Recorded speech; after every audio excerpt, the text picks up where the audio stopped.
That is a lot of blood. All I had was those crappy towels that they have in bathrooms that absorb nothing. So I'm just kind of like, it's just, I'm smearing. There's blood everywhere. This is so much worse. I know exactly what you're talking about. Oh my God. I'm pretty sure I almost got Kevin fired. All right, you guys ready? Yep. All right. Here we go in 3, 2, 1.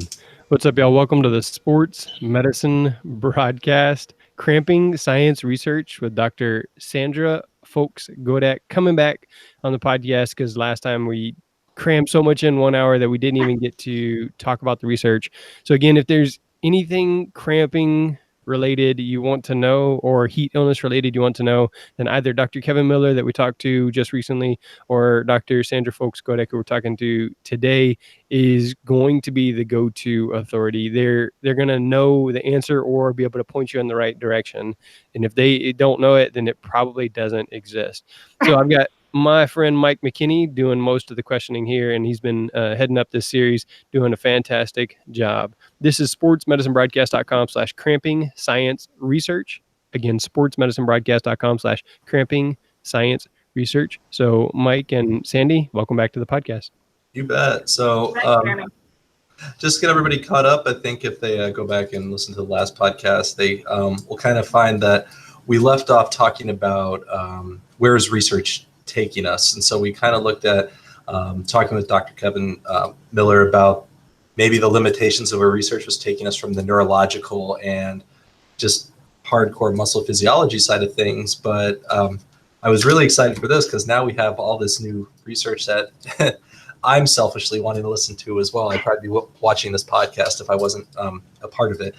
But I guess let's just do like a quick review of what you've been noticing. I think we left off on the importance of chloride or the growing importance of chloride. So maybe just a very brief recap of why chloride is important, and let's kind of segue into maybe the results of your recent research. I'm very much anticipating hearing what you have to say there. The chloride, I think it's interesting because I think people focus sometimes on the sweat sodium and sweat chloride.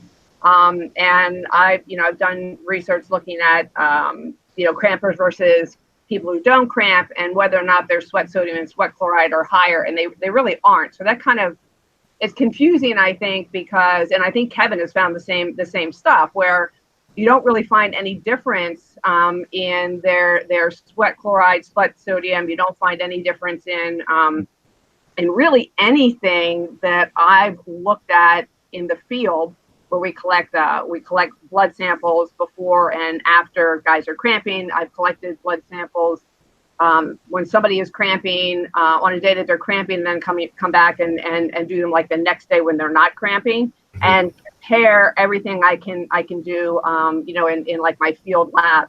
And you don't see any differences except blood chloride. You see hypochloremia in the guys when they are actively cramping. And that was something that was eye-opening for me, because I didn't know what that meant, right? But I was seeing it consistently, and not just a significant difference in the lower blood chloride while the guys are actively cramping, but really a clinical difference. So if you look at, normal blood sodium should be between 135 and 145. The normal blood chloride between about 100 and 108 or so. And, I was seeing regularly blood chlorides 98 or below, and as low as like 92. So just clinically, they were hypochloremic. Wow. So with that, where is your research taking you now? Because I know you're excited to share this whole process of what are you now noticing with this conversation. So we've spent a lot of time saying, hey, maybe basically Kevin's conclusions where it's complicated. Right. we know it's not one thing. I agree with that. Like, it's definitely not one thing, but obviously we have the real, like, what can we influence? So obviously there's some we kind of left off on the neurological side of things, like reflex and central mediated responses, which are really difficult for your average AT to influence, or any healthcare professional, not even AT necessarily, but metabolic. If this chloride is really starting to draw our attention maybe back to the metabolic side of things, what have you seen in your research to support that? Anytime the players are underweight, so if they are in a hypohydrated state, prior to a practice, and they are in that state, particularly on consecutive days, that most likely, particularly in an athlete like a football player, most likely indicates that they have hypovolemic hyponatremia, which means that they're either in a combination of over drinking hypotonic fluids with losing too much salt in their sweat. And anytime they're hypovolemic like that, it's an indication that they're hyponatremic as well. And if they're hyponatremic, low blood sodium, they're also hypochloremic because blood sodium and chloride go together. So, my guess is that, even if you're not able to take blood samples, those players that are underweight, and we've talked about that, right? One of the best clinical ways to kind of monitor your players during preseason is see whether or not they are regaining their weight prior to the next practice. And if they're not, it's probably not just the sodium, but the chloride that they need to put back as well. And we talked last time, the RDA does not make you put chloride on a label, but any supplement or anything you buy that has high sodium is also going to have high chloride. It has high sodium, potassium, magnesium, and calcium. It's going to be attached to something. And typically it's chloride, or it could be bicarb too, but typically it's chloride.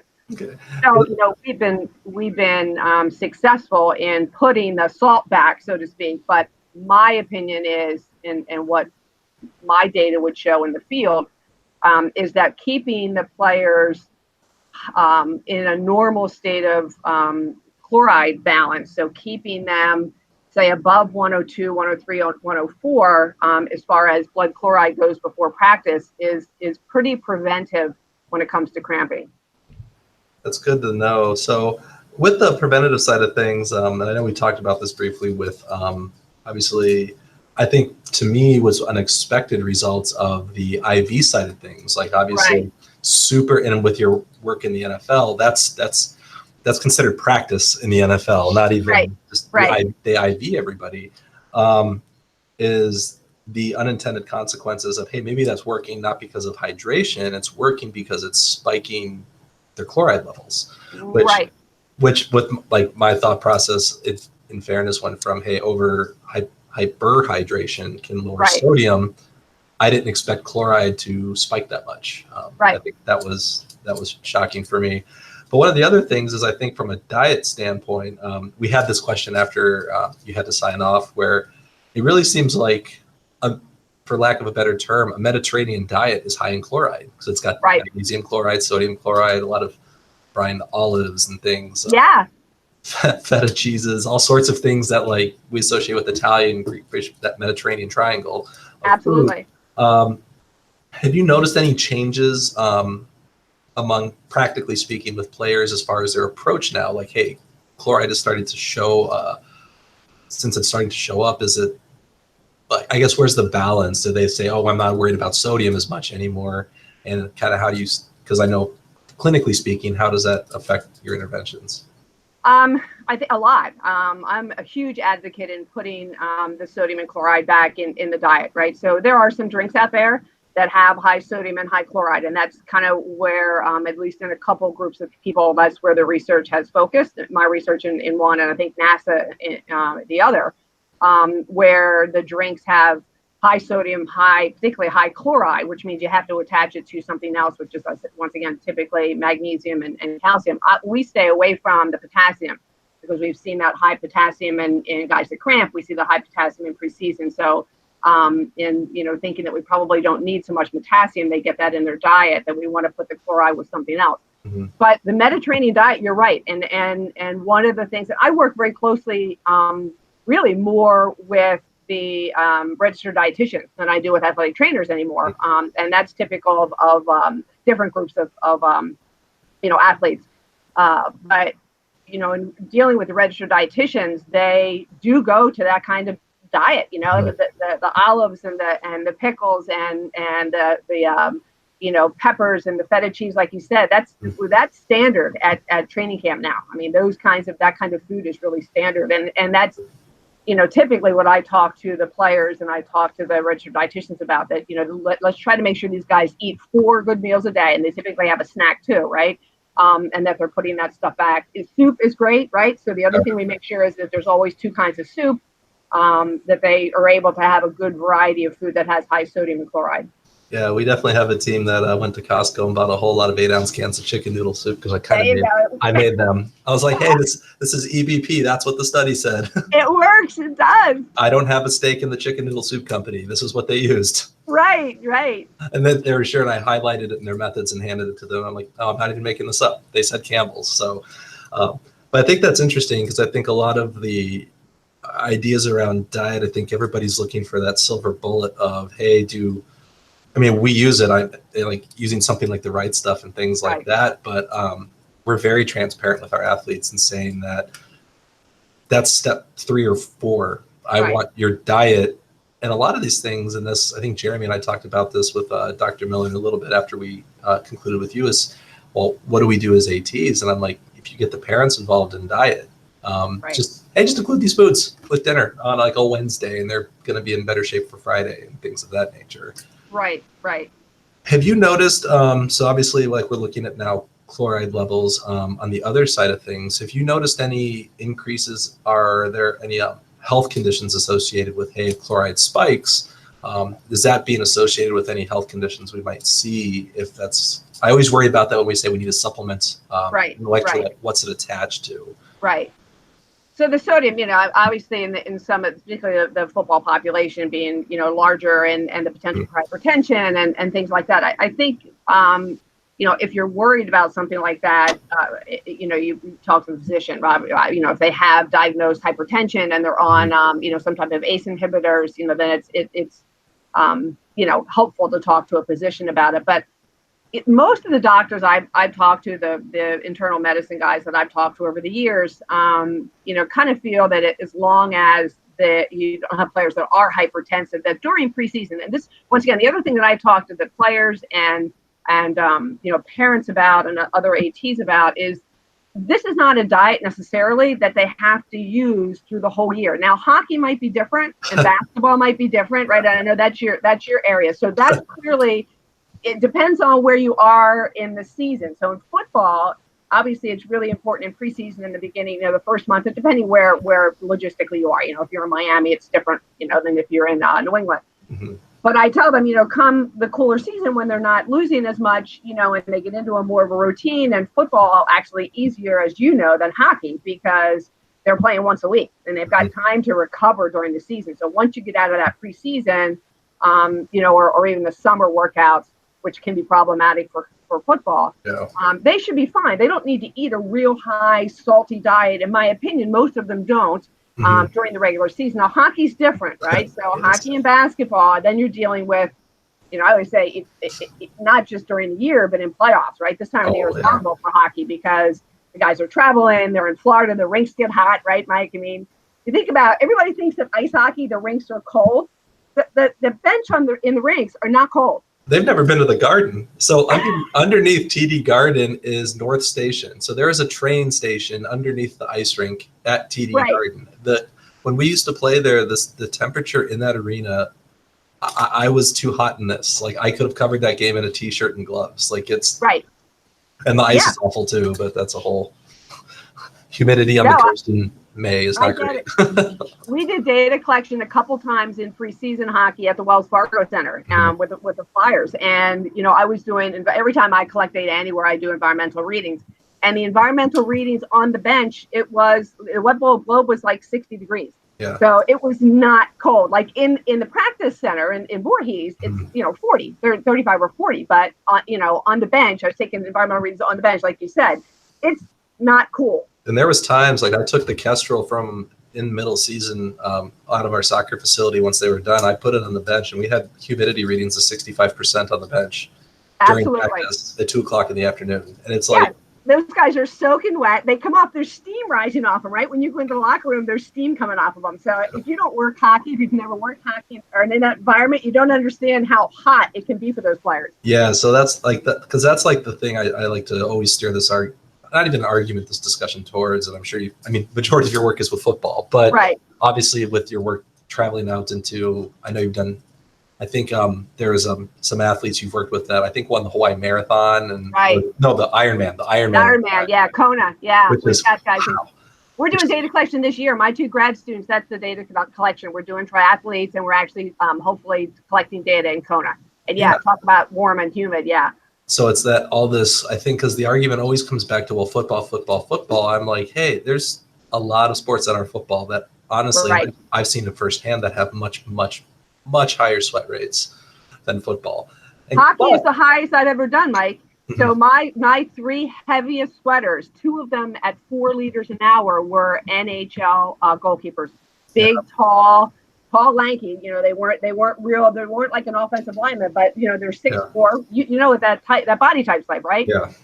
4 liters an hour. The first time we did that data collection, my grad students were collecting that part of the data, and I didn't believe them. I said, "You guys, it's not right. Like the highest ones I've got is 3.8, and a big football player, the math has to be wrong. Something's wrong." So we redid the players, and 4 liters an hour. It's crazy. Yeah, and I think that's why I always try to steer the argument with athletic trainers, and I think all those listening along should look at all their sports for this, because, and I think a lot of this is out of good intentions. I always talk about that. Like our highest cases of sudden death occur in football, unfortunately, and so I think that's where it focuses. But we look at global health initiatives and preventing things like, hey, your athletes that practice inside aren't immune from these huge losses, and especially basketball. Like I was starting to see numbers in basketball that I always echo Kevin. If anyone's looking to do research, there's a lot of very easily publishable studies that people just observational. Let's just look at these populations and get data on the table.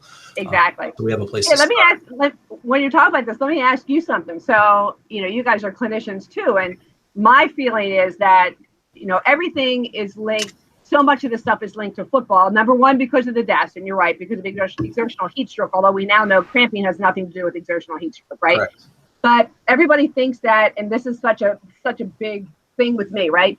Everybody thinks that exercise-associated muscle cramps is a heat illness, and it's not. I said, okay, when it happens in ice hockey in February or basketball in January, and they get cramps, you call it a heat cramps. They're not heat cramps, right? They're not caused by the heat. They're caused by probably some type of neural combination with electrolyte imbalance. Somehow it's multifactorial, but everybody associates it with the heat. So therefore you think about preseason sports, and you don't think about what's going on in December, January, February, and these, sports like hockey and basketball players, right? These guys are 7 foot tall. They have a body surface area that's huge. They have huge sweat rates as well.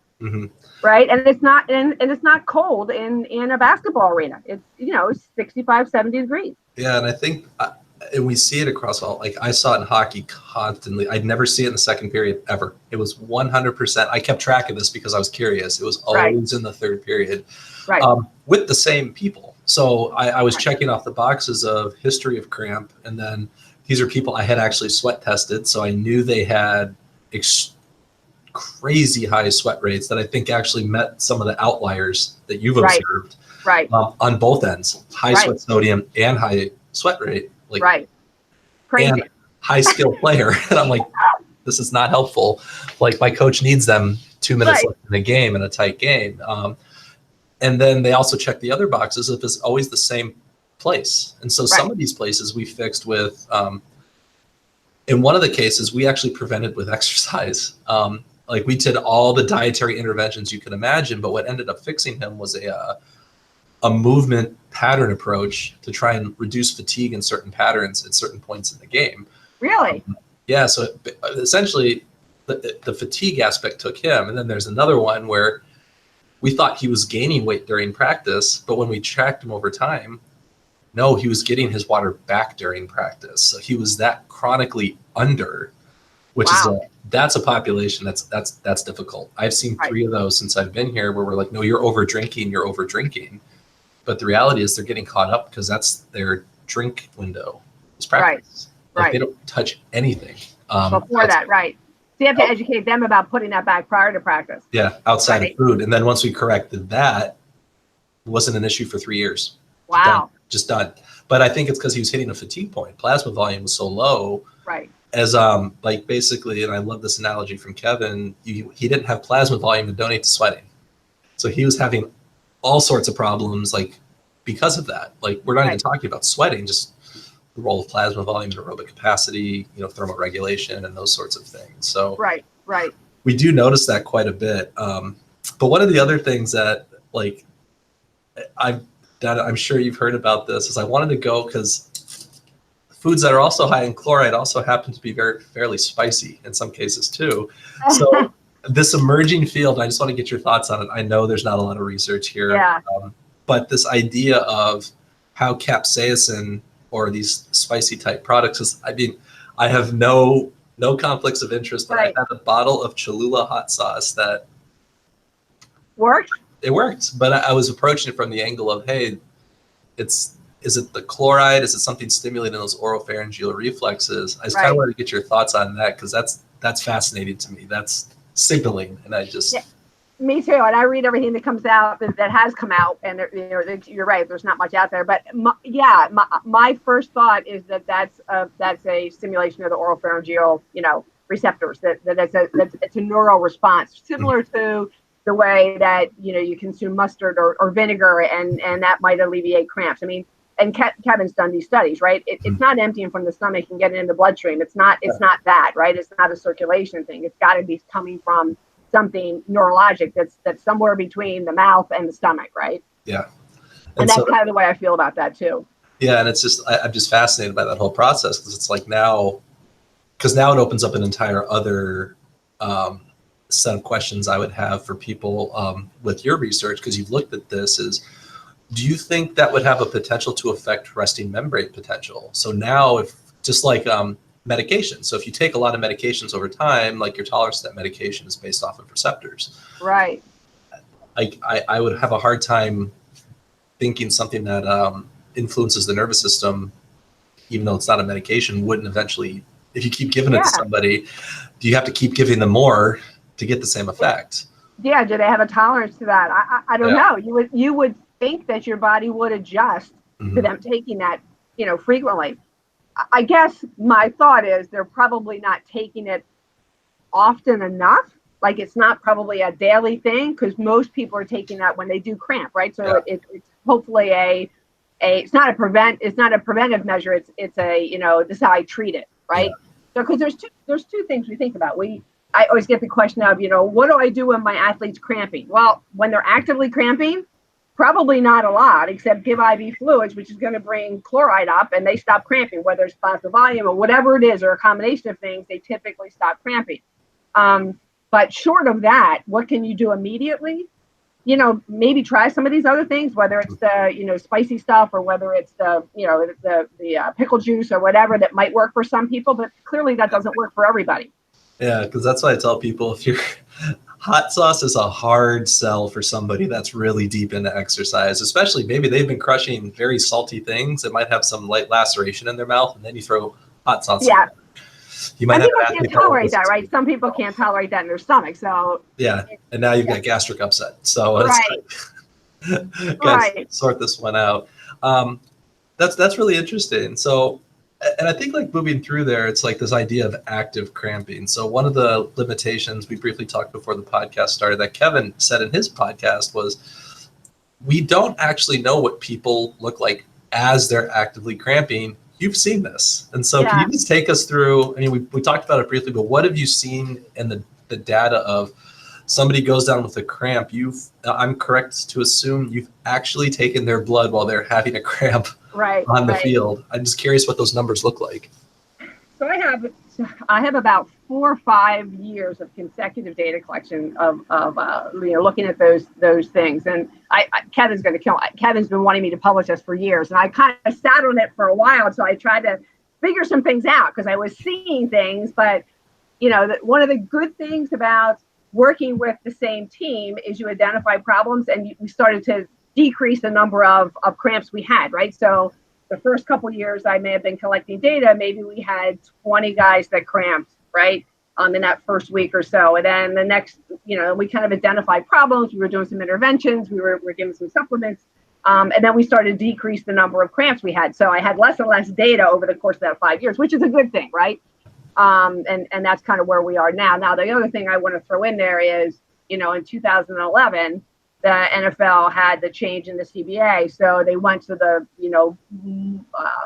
less rigorous preseason, right? Just like the NCAA did. So I will say that part of their decrease in cramps, I'm sure, is because of a decrease in, time spent on the field, right? Mm-hmm. So I want to say that right up front. But anyway, getting back to the data collection, we did really we did a few sets of data. Well, we did a bunch of data collection, but two specific sets of data collection, which I think are really important. One was looking at blood samples taken when the guys are actively cramping, and then after they've been given a couple liters of full saline, which is the treatment of choice when the guys are cramping at camp. So looking at everything from hematocrit, hemoglobin, lactate, sodium, chloride, potassium. We looked at body weight change. We looked at some urine values, which are probably not as helpful in this situation. And then we looked at, so we compared that data set.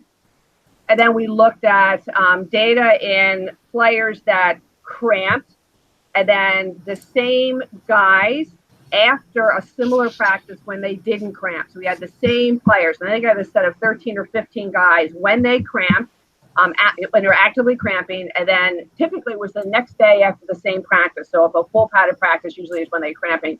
So the next day after a full padded practice when they didn't cramp, and I took all that same. I asked them to give me a blood sample after practice. So those were two, I think, really good studies that we had.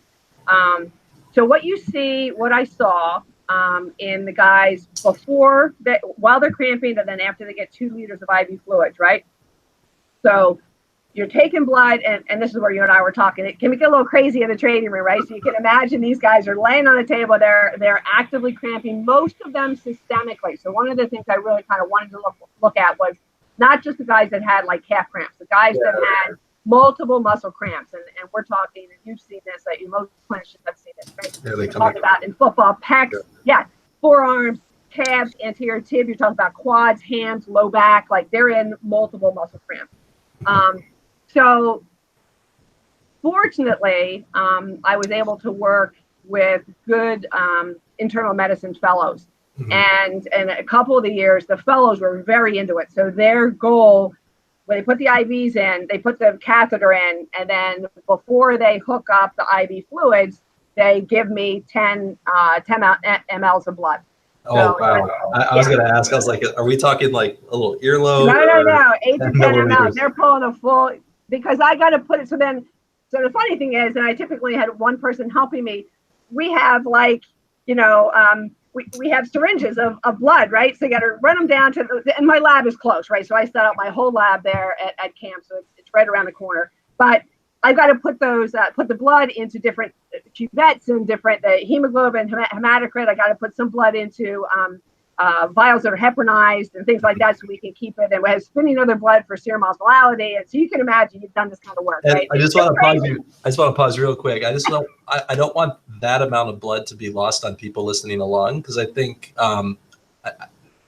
people need to understand, like 5 milliliters of blood greatly increases the accuracy of Dr. Fowkes-Godek's results and the accuracy of her blood measurements compared to some of the things we use in marathon that are just like a little finger prick. It'll still give you sodium, plasma. I use air quotes because you can't do that. So 10 milliliters, so 5 milliliters of vials of blood is, that's fantastic. I think that's. And we typically will get rid of the first milliliter or two too. So we don't even use the first blood. And the other thing I will tell you is, after, because this is really important, and you know this, after the IVs are given, right? So we take blood after the IVs are given. We also take 3 or 4 mLs and discard it, right? Because you got to take out anything that's potentially in that IV line or that's still in that little catheter, right? Mm-hmm. So you have to do a 3 ml discard, and then you take your 10 mLs of blood. So we were really good at doing that. And did we get blood on every single guy that cramped? No, but we got blood on probably 85 to 90% of the guys that cramped. If they cramped up in the dining hall or something like that, we didn't get them. So they had to cramp, like, right after practice in the actual facility where we were. And we got some really nice data for 3 or 4 consecutive years, as you can imagine. But anyway, so getting back to the results. So yes, it is crazy data collection, and you'll understand. But the other thing too is, if I have 15 subjects, they weren't all on one day. Right. So you might have 3 or 4 on one day. And then, because we had preseason, is several weeks long. Typically, this happens in the first week, but you're getting 3 or 4 guys a day. Usually we're not doing many more than that. But even that's crazy, a lot of blood to be running around and then running through the analyzers and you know what that's like. But we were really good at the prep stuff. I mean, I was very, we've done a lot of lab research too. Right. So I know how to prep the blood. I know how to handle it well. I know what's going to give me good data. But anyway, the key thing in that study in looking at when the guys are actively cramping and then after they've had a couple liters of fluid, typically it was 2, sometimes the big guys would get 3 liters of full saline, and then look at the data. And I can tell you there's hematocrit and hemoglobin go down, certainly, because plasma volume goes up. So absolutely that's going to happen. So, there's a significant decrease in hematocrit and hemoglobin, a significant increase in plasma volume. Everything else was the same. Lactate was no different. Sodium was no different. Potassium typically went down a little bit, right? So these guys, when they're cramping, will often have blood potassiums at 5 or above, a little bit above 5, 5.5. So potassium would come down.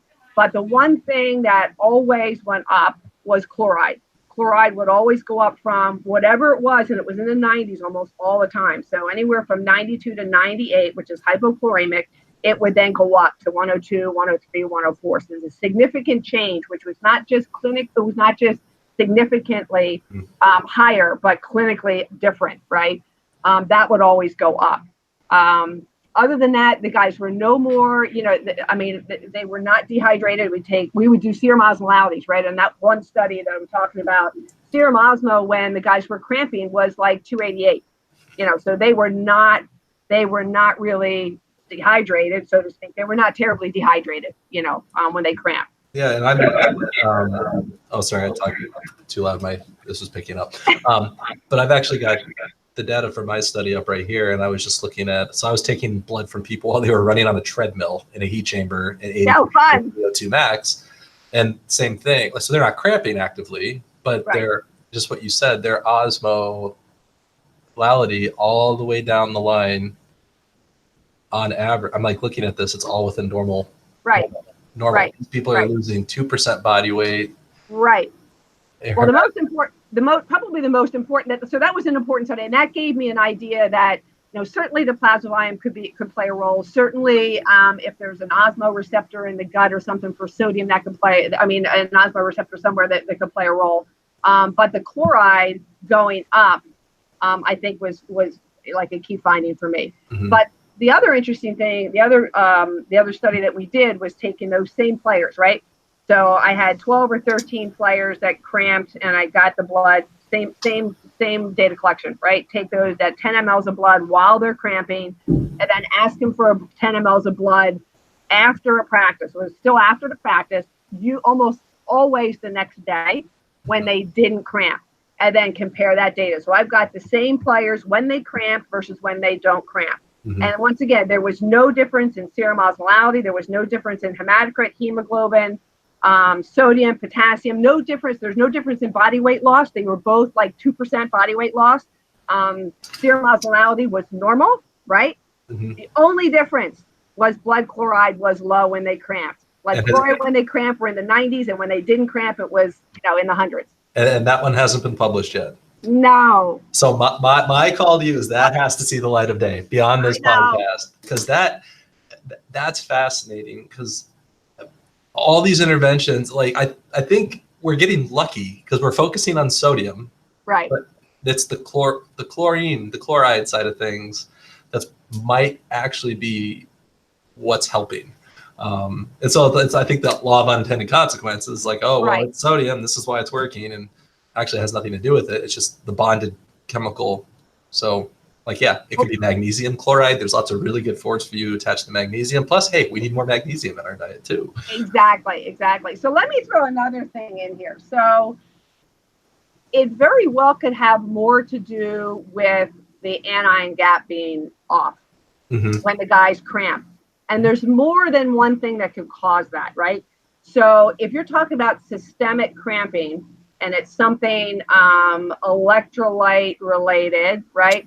It could be that it's a change in anion gap, which I was not able to do because you have to get bicarb to do that. So it's much more complicated blood sampling in the field because you have to store it right. We had a grant, we tried to do it, we got some, but not enough really to make an impact in order to really calculate the anion gap.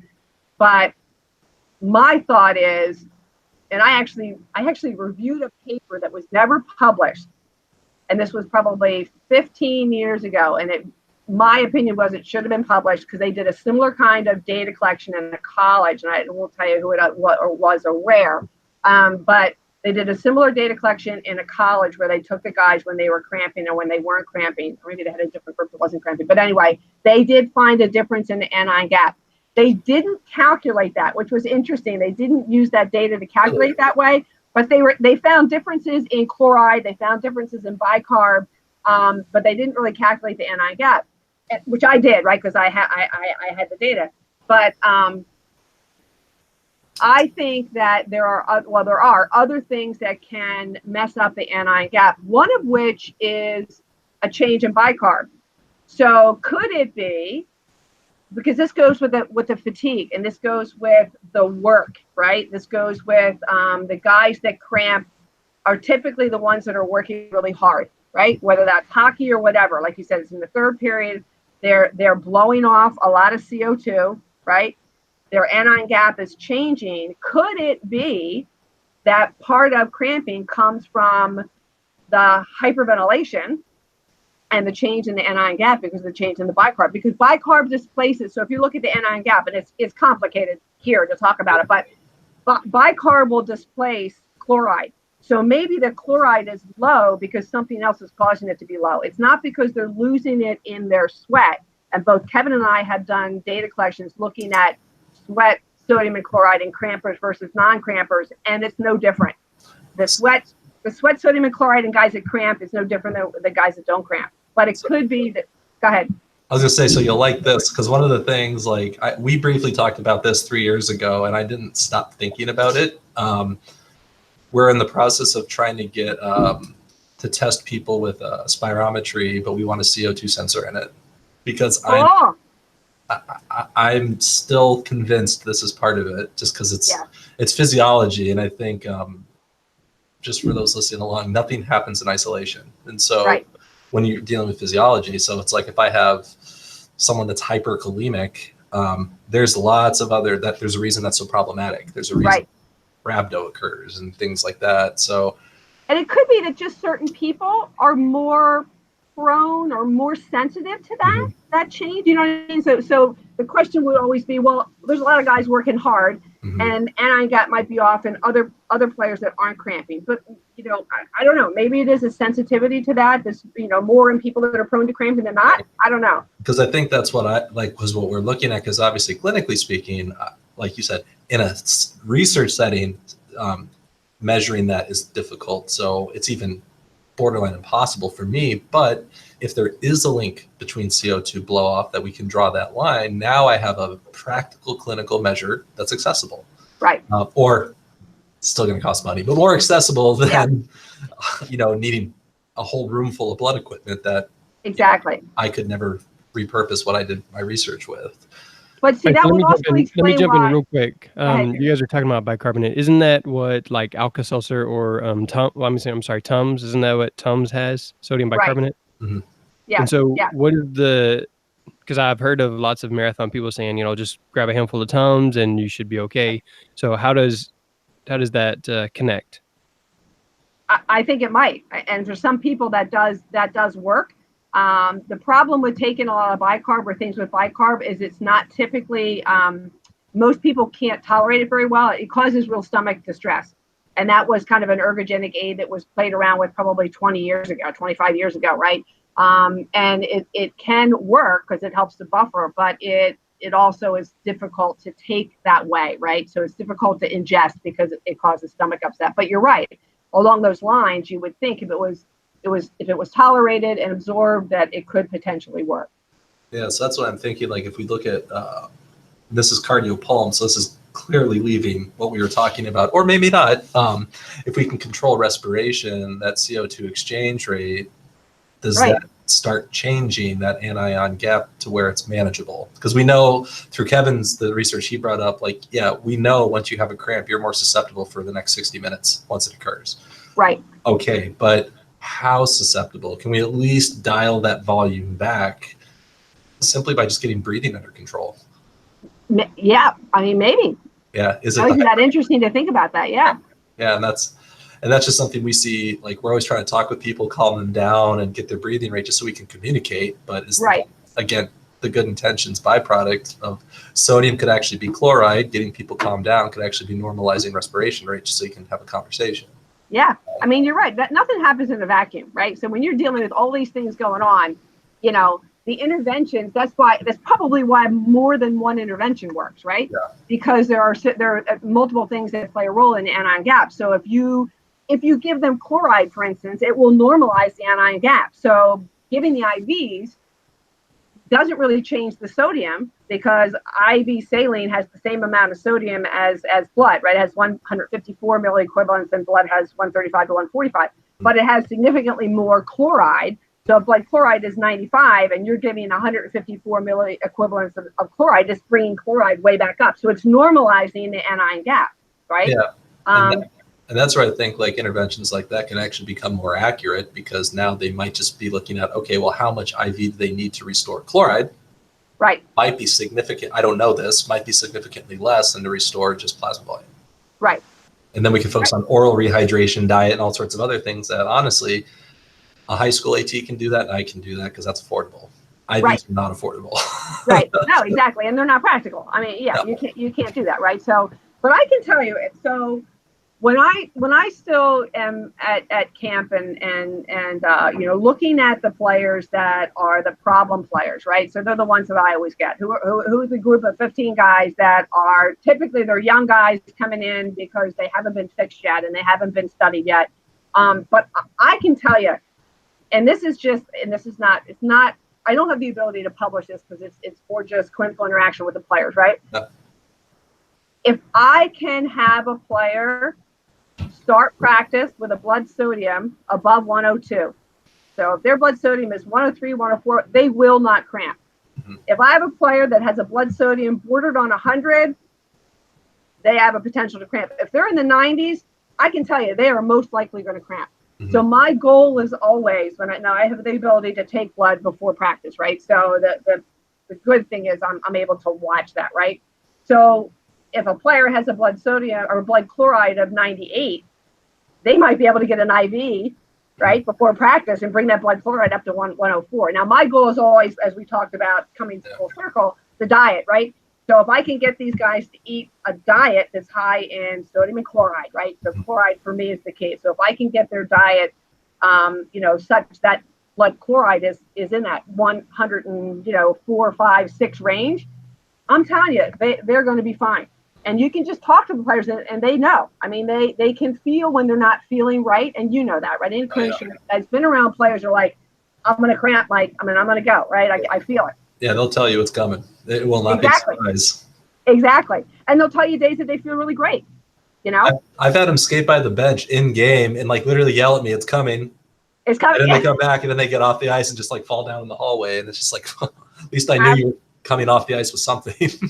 Exactly. Absolutely. So Jeremy, based on where we're at, have any questions popped up from people following along, or do you have any? I see you writing. Yeah, actually, I just got a text. I don't know if you heard that buzz. I'm taking notes too, so. So Thomas Pitmecki, he's watching out there in San Antonio or close to San Antonio. He said he had a team doctor that recommended Tums for crampers, but he was using it for the calcium uptake, not the bicarbonate. Mm-hmm. Thoughts on that? Yeah, I mean, there are doctors who think the magnesium and calcium are important, and they might be. We're talking about the anion gap. They all play a role in the anion gap, right? It's just that they play a very small role, but maybe that small role is additive or something.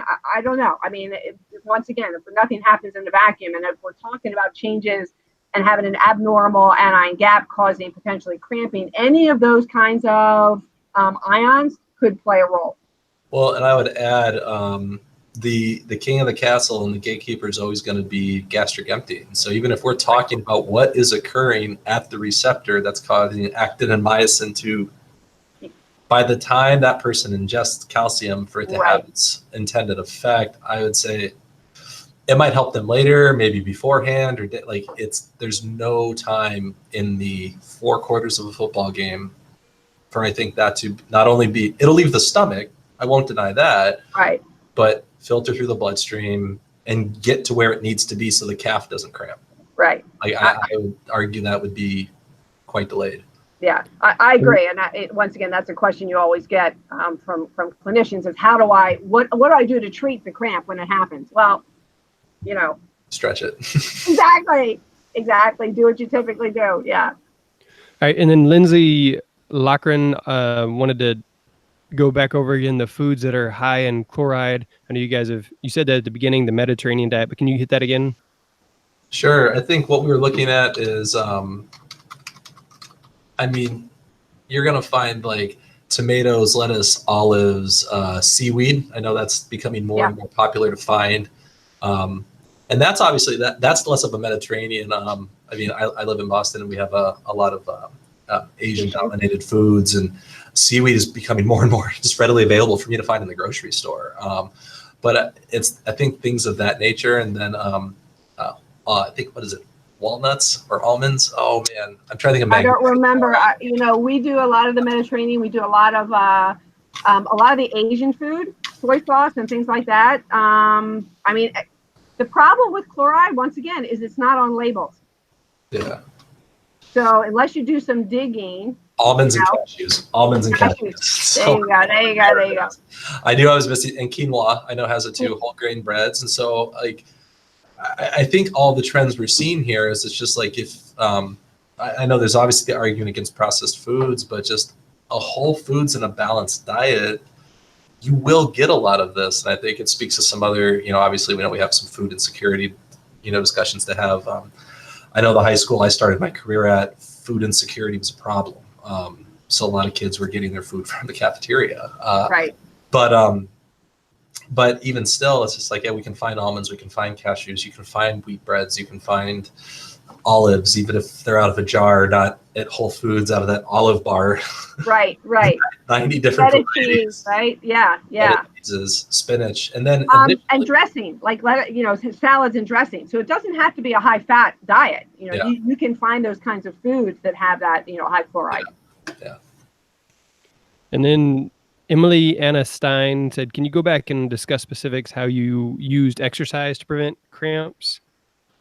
Sure. So I think what we were able to do, and this kind of gets back to, I took the case study we talked about. I think it's in the show notes from Dr. Miller's first podcast. It was a case study of a triathlete who, this is if I remember the patient profile correctly, a top 10 in the world Ironman triathlete who was having chronic hamstring cramping.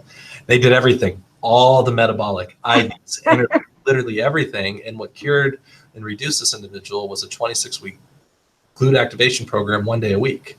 Wow. So taking from that idea, we did a number of measurements on this individual athlete to gauge their strength and conditioning numbers over a period of time to when this became a problem, and looked at where the drop-offs were, and then modified their strength program to include more of a global hip, because it's a hip dominant sport, it's ice hockey. So a global hip dominant strengthening pattern to really, we always say focus on glutes, but is that dynamic focusing on glutes, or just saying, do your 4-way hip and hope for the best? It was more resisted band work, plyometrics, a lot of plyometrics, step ups, box jumps, landing, a lot of landing training, because training someone to absorb the ground before they take off requires a great deal of eccentric control of the hips. And adding more of that into their program, as well as I can't change much on the ice necessarily for that individual, but long term it was beneficial for them to just focus on that. And then in full honesty, we added sodium for the sole purpose of plasma volume expansion. So a sodium loading protocol to expand their aerobic capacity on the other side. So I've got an increase in hip in certain areas that they were missing from lift, but also increasing their aerobic capacity just to delay general fatigue as best I can.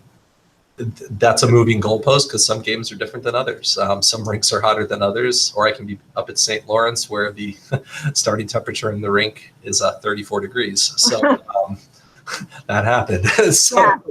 And in that game was no problems, because now I have a person who doesn't have to thermoregulate as hard because the rink is cold.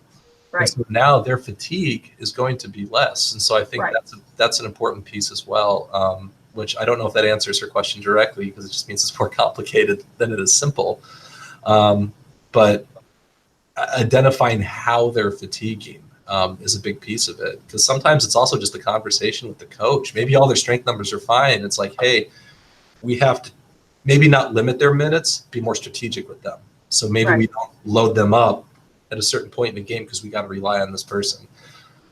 But if this is a high school setting where this question's coming from, I sympathize, because the high school team I worked for also had a single running back that got through. That running back didn't play, we lost the game. So I can understand, the challenges that might be. I get those questions from the high schools when the kids still played both ways, right? So you got a receiver that's a D-back, or running back that's a D-back too. And you have that. What do you do? It's your best player in the field, and he's playing both ways. And that's what I've asked the coach that, and even early in my career, where I'm like, okay, so if his greatest contribution is on the offensive side of the football, can we modify reps or put him in a formation that is less stressful on him in the other direction? And sometimes that can be, global fatigue wise, helpful in that regard. You just hit on something I think is really important for people to understand, and that is when we're talking about this fatigue issue, that it does fatigue you sooner if you have to thermoregulate more. I mean, which is, so in exercise in a thermally stressful environment, warm, humid, whatever, you are going to fatigue faster. And I think that's something that we have to understand, that fatigue does play a role, in this cramping issue, and the fatigue is going to happen when it's hotter. Yeah, and I think, and with that, and this is more the thermoregulation side, I think more ATs need to realize a body temperature of 104 degrees is normal. It's abnormal. It's abnormal when you can't regulate it anymore. So, and we had some talks with the, actually on campus educational sessions with the Corey Stringer Institute, because, well, they're close by, and CAS is fantastic, but they have another education opportunity of performance in the heat. So there's the safety side, but now the performance side. And the big take home we had from that is the first person to 104 is the first person that slows down. And so if you could delay, and this is where we get into pre-cooling, and if we can ice bath people before they run and lower their body temperature a single half degree, can translate into 5 extra minutes at their peak, which is crazy in a team sport. If you can give somebody that kind of advantage for 2 to 3 minutes, absolutely, just by sitting in an ice bath for 10 minutes before a game. But it's the same thing. Like, it's humans are like computers. A computer has to work really hard to get rid of heat. So do humans. So and if a computer, we did that with slushies, Mike, which once again is a study that's not published in full manuscript. We did the slushies, which has also been shown. Somebody did that study in Europe, I think, or maybe Australia, where the slushie. We did it with our football players at Westchester. So we had them consume slushies, and we had it was a randomized study. It was a kind of a lab field study, right? Yeah. So we had them before practice to ingest a certain amount of slushy, decrease their body temperature before they went out to practice. And you can't really, it's hard to have an objective measure of performance in that situation. But we were able to significantly drop their body temperature compared to fluid that was refrigerated. It wasn't even room temperature; it was refrigerated. Yeah. So it's like the other thing I want to mention in the performance, like you were saying, Chris Burns' study, and this goes along with what they're finding with performance, and you said the people that get hottest, quickest, slow down, right? if you look at Chris Burns' study when he put the ingestible sensors into 18 marathon runners, this is published in MedSci, I think back in, I don't know, it may even be 2005 or maybe 2010, something like that. But he put the ingestible sensors into 8 marathon runners during an actual marathon. And if you look at that data, it's really interesting because the top 8 finishers, almost all of them reached their maximum core temperature at the end of the race. Mm-hmm. The people that were the slower finishers got hot quickly and then clearly slowed down, and their body temperature either stayed the same or came down. So the people that are the better runners, better racers, typically do have that ability to kick at the end, have their, and have their highest temperatures at the end. And acclimation. And I watched this real time last week at our track and field championships. We were in Elon, North Carolina. During the 5K, the start of the race at 2:00 in the afternoon was 87 degrees with 84% humidity. Oh my God. I'm surprised they did it. Our team, our entire year had 1 day of training over 70 degrees prior to that race. And the performance drop off, like we did really well. Our Husky actually won the race. But a lot of the schools, like it's been a pretty abnormally cool period up and down the East Coast. Right. 30 people started that race, 15 finished. So, and that was last weekend. So I think that's the thing. That's 5K. We're not even talking 26.2 here, where that's 5K. Right. Granted, they're racing, they're at their max effort, and that's not your average weekend warrior. But right. But yeah, they can have pretty quick, even in a 5K, right? Yeah. Certainly in a 10K, you get a lot of people that have very high core temperatures. And these are people 100%. If I put them in the lab and take them to a fatigue test, they are fit, they are trained. I change temperature, they can't finish a 5K, and it's not their fault. They're just not acclimated. Right. Absolutely. What am I going to do in New England? But then I got the Falmouth Road Race, where the most heat stroke cases happen every August. So yeah, exactly. We have a new heat policy now that was developed in our PSAC, and it was somewhat spun off of. I mean, I've been kind of pushing it, but it was somewhat spun off of.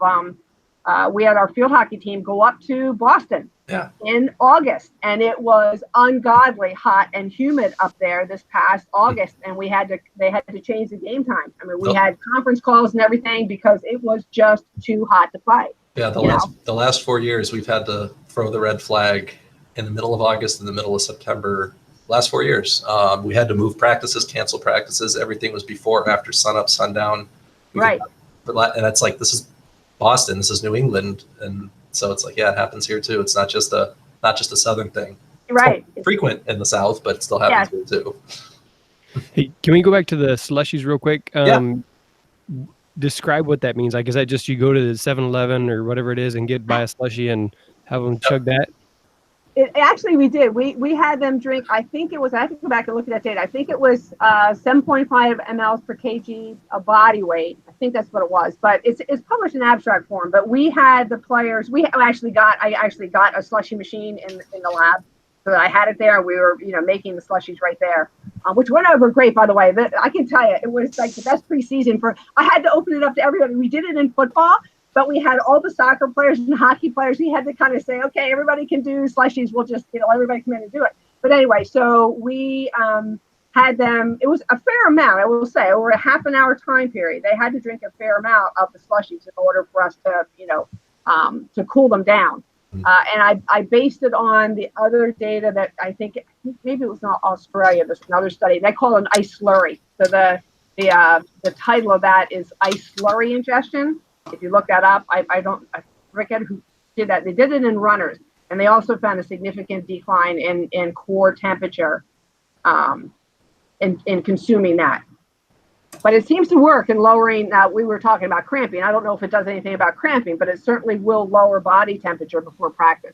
Yeah, and I think that's just that the fatigue issue that I still think that's a big part of it, because it's like you can voluntarily contract a muscle to the point where it cramps, and if you're voluntarily contracting it in an abnormal pattern, because we have plenty of research that shows us fatigued people change their movement patterns, regardless of why they're fatigued. So if we're abnormally stressing a movement pattern, they're fatigued for lots of reasons. Maybe it's sleep, maybe it's diet, maybe it's hydration, maybe it's fatigue is a mediator, it's stress. Right.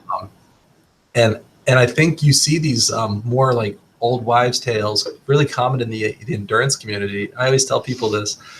At the USA Cycling Velodrome in Colorado Springs, there's an ice machine in there. But if you look on top of the ice machine, there's 4 flavors for ice.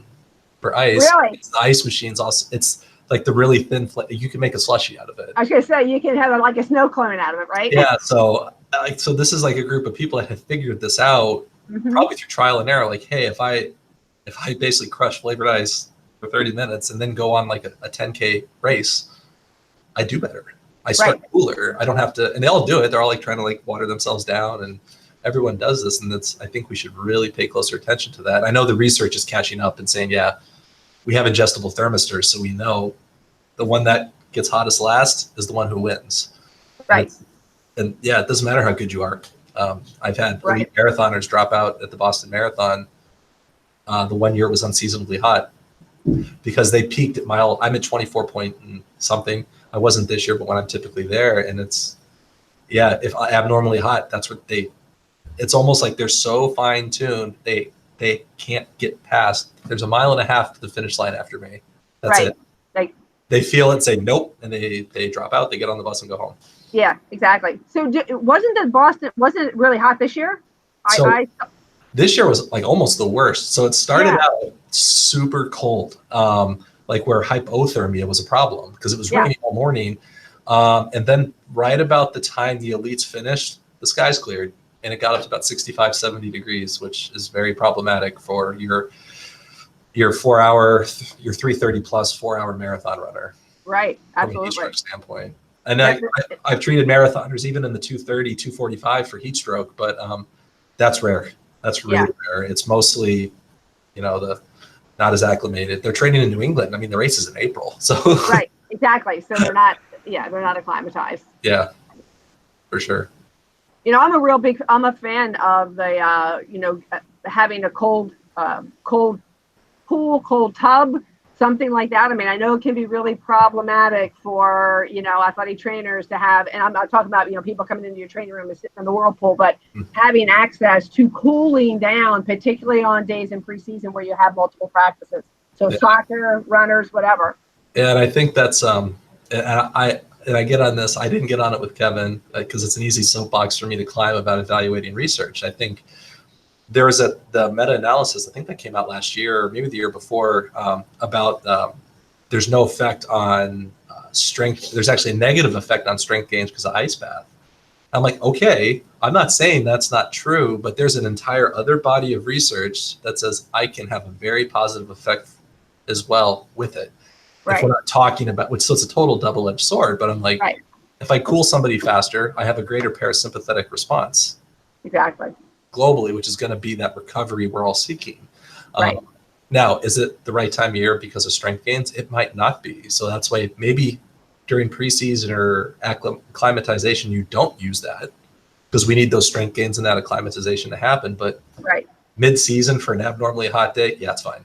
Yeah. You're not going to affect their performance negatively. You're probably only going to help them.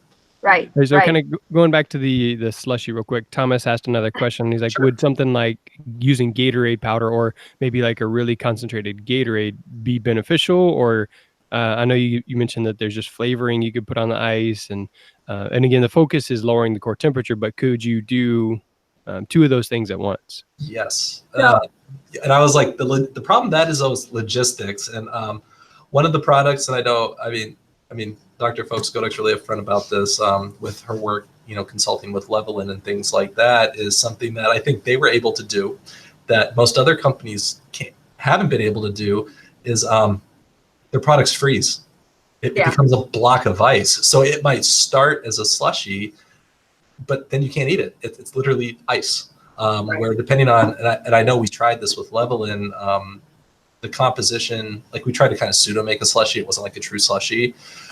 It doesn't freeze, and that's a very high sodium product that it's totally possible to do both. Right. With that product was actually partially made for that reason, is because it will make a slushy. So getting back to the question of Gatorade and any kind of sport drink like that, you cannot make a slushy with that. There's something called a Brix level. And I did a lot of my own research in what makes things freeze, what doesn't, what kind of compositions does it have to be. and it does have to have a certain amount of carbohydrate in it. So none of those drinks, like Gatorade, Powerade, none of those drinks are going to make a slushy for you. They ruin the machines, actually, because you have the people that rent you the machines, they'll tell you right up front, don't put that kind of stuff in my machine, it'll ruin my machine. But there is a couple things that we actually, when I did this study, was before Levelin was even around, we made the formula. We actually took a tea formula that was high in sodium concentration, and we actually added the sugar to it to make a formula that would do a slushy, and then we could also just put in the refrigerator and have it drink, and it was very palatable, right? But the question of going back to just using anything for a slushy, you can't do that. And again, that's not that you shouldn't. It kills your machine, and your concession stand crew might be really upset with you. Yeah, exactly.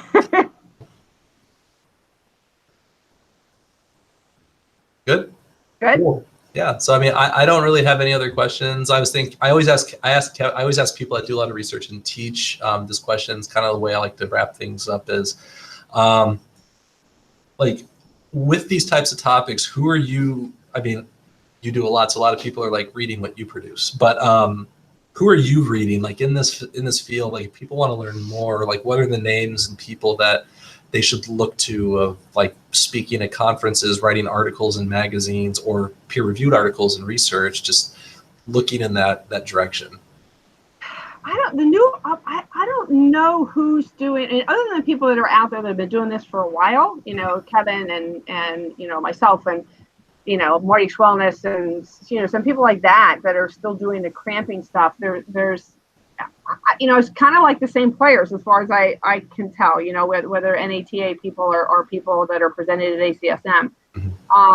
The one thing I wanted to say that we didn't talk about was that the study that we just did in the lab, it was an 18-month study that we did data collection looking at over drinking versus drinking to thirst. And the one point I want to make about this was we're talking about and one of the things that I've been very upfront recently about is that hyponatremia, exercise-associated hyponatremia in particular, is more likely to cause muscle cramps than being dehydrated. And people really need to understand that. And when you look at the most common signs and symptoms of people who are hyponatremic are headache, nausea, muscle cramps. So once again, my feeling, and we just did this in the laboratory study. We had 20 people, so males and females. I guess there were 22 subjects, randomized crossover study. Exactly the same environmental situations. One time they came in and ran for 2 straight hours, and we did blood, urine, all the data collection, pre-run, mid-run at 1 hour, post-run, and then 20 minutes post-run. So that was our data. But looking at blood parameters, when the subjects overdrank, they gained weight. Almost everybody gained weight. All of the women gained weight. One of the other things we saw was not just a decline in blood sodium, right? The women actually, by the end of the 2 hours, the mean blood sodium was 135. So we had women as low as 131. We actually made, I shouldn't say that, our IRB was like beside themselves that we did this study, because we made 8 of the subjects ill that we had to treat. We had to keep them in the lab and treat them for hyponatremia, and keep taking their blood so that it normalized before we let them leave the lab. They were physically sick because of the drinking schedule. Anyway, that's the point I'm trying to make, is not only were they hyponatremic, but they were hypochloremic as well. So if people are over drinking, potassium doesn't change. Like, we are very careful at regulating the potassium. So we'll let other things happen and still continue to regulate potassium, as you know. So it's all, 4, 4.2, whatever, that stayed the same. When they drank to thirst, everything went up slightly, but stayed exactly where you want it. Like, they were 142, I think, throughout, pretty much the means, right? But when they overdrank, blood chloride dropped, but blood sodium certainly dropped, but blood chloride in a lot of them was under 100. So once you come back to that cramping and the overhydration, that's more likely to cause you to be hypochloremic. So just to kind of, I guess, come full circle, because I know a lot of people hinge on saline IVs as helping. So, and this is just to clarify this. So over drinking hyponatremic beverages also lowers chloride. Right.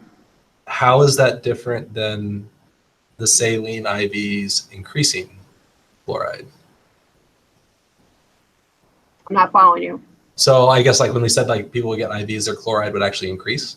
Right. IV, I guess what mechanism is different with the over drinking that makes chloride go down? Well, it's just too much fluid.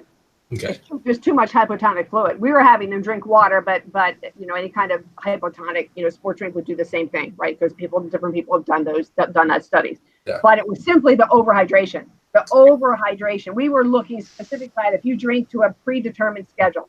So we had people drink to a predetermined schedule. Everybody drank the same amount, which was our premise, was you're going to make the women, hyponatremic faster and to a greater extent than you're going to make the men, which we did. But everybody went down significantly, and it was significantly different than the drink to thirst. But one of the keys that I have been saying over the years is one of the key signs and symptoms you see in people who overdrink are muscle cramps.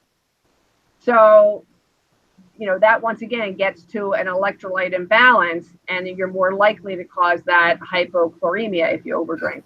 And I think that's the point I was just trying to get back to, is it's like with, a physician doing IVs, there's a fixed amount of saline going into the system. So it probably gets you back to homeostasis.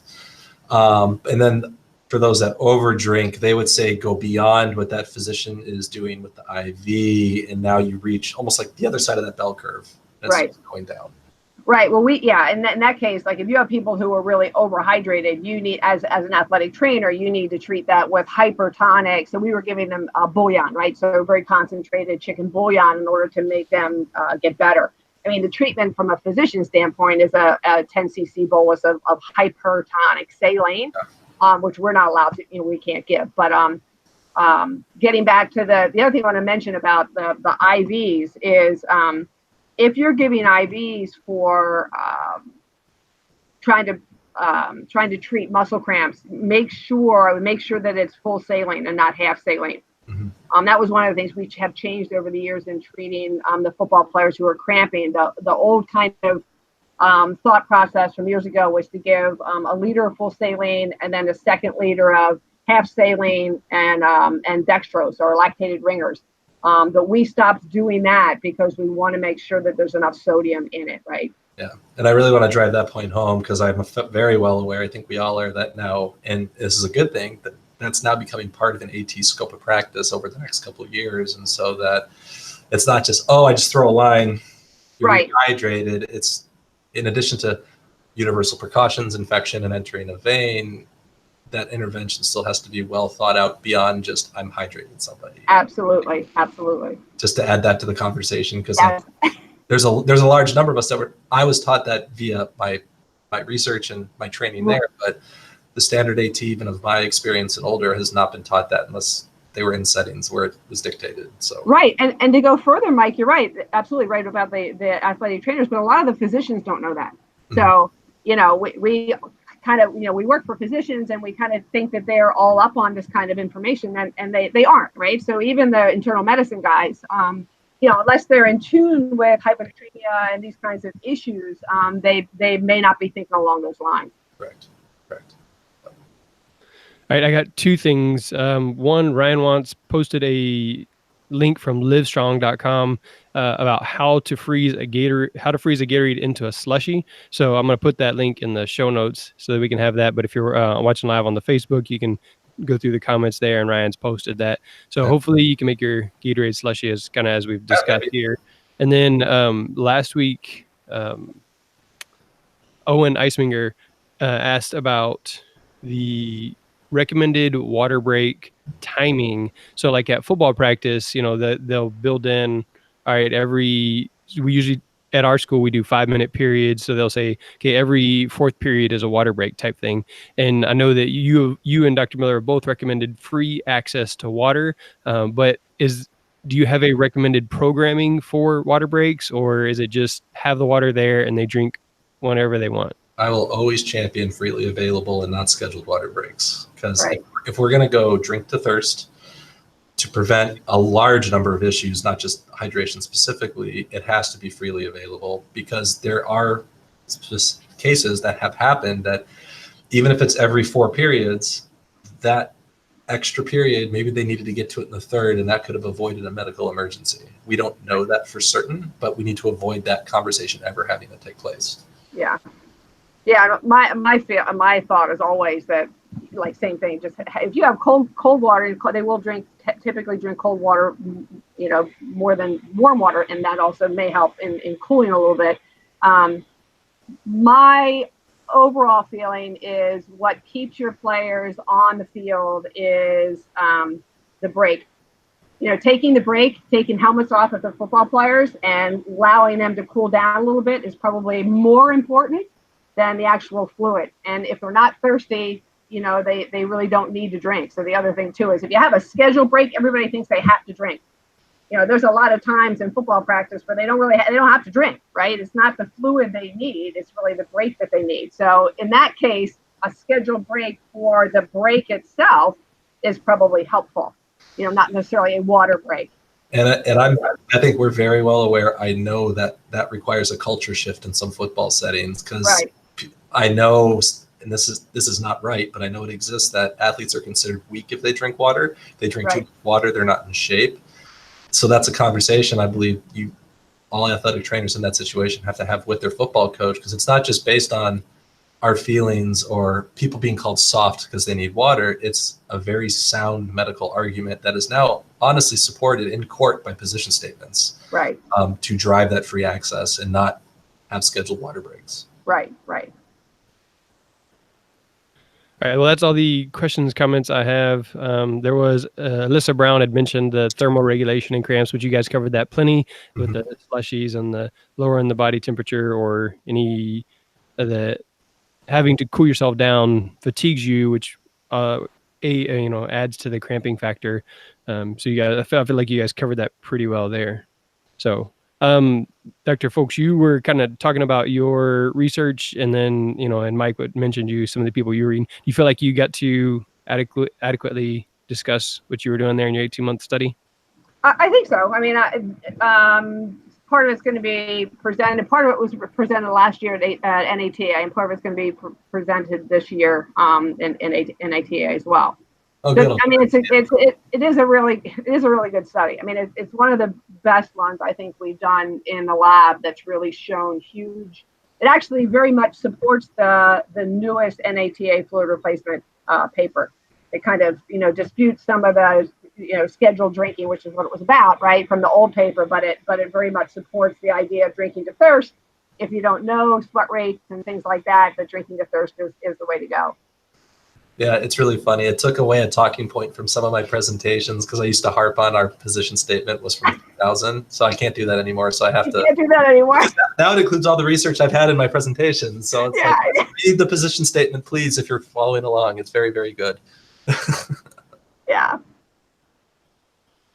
So yeah, I don't have any further questions, Jeremy. If anybody pops in, or I think I'm good on that. Yeah. Yep.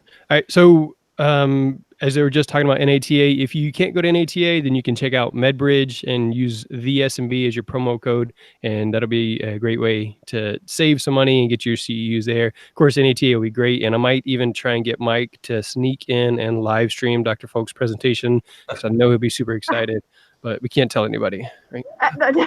No. Totally not going to happen. All right, Dr. Fowkes, somebody wants to get a hold of you. Probably my Westchester email. So SFOWKESGODEK.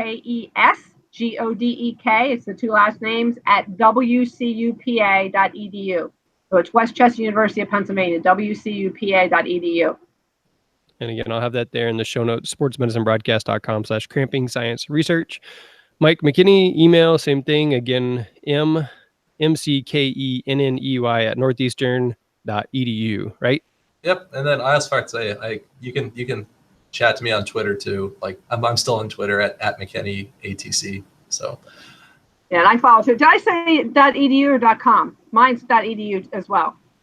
I don't know what I said. WCUPA.edu, right? There you go. Okay, and you can .edu.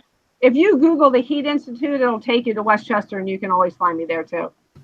Yeah, like I said with the last one, if you just Dr. Sandra Fowkes-Godek, or like you said, Heat Institute, any of those are going to point you right to one of the ways to contact her.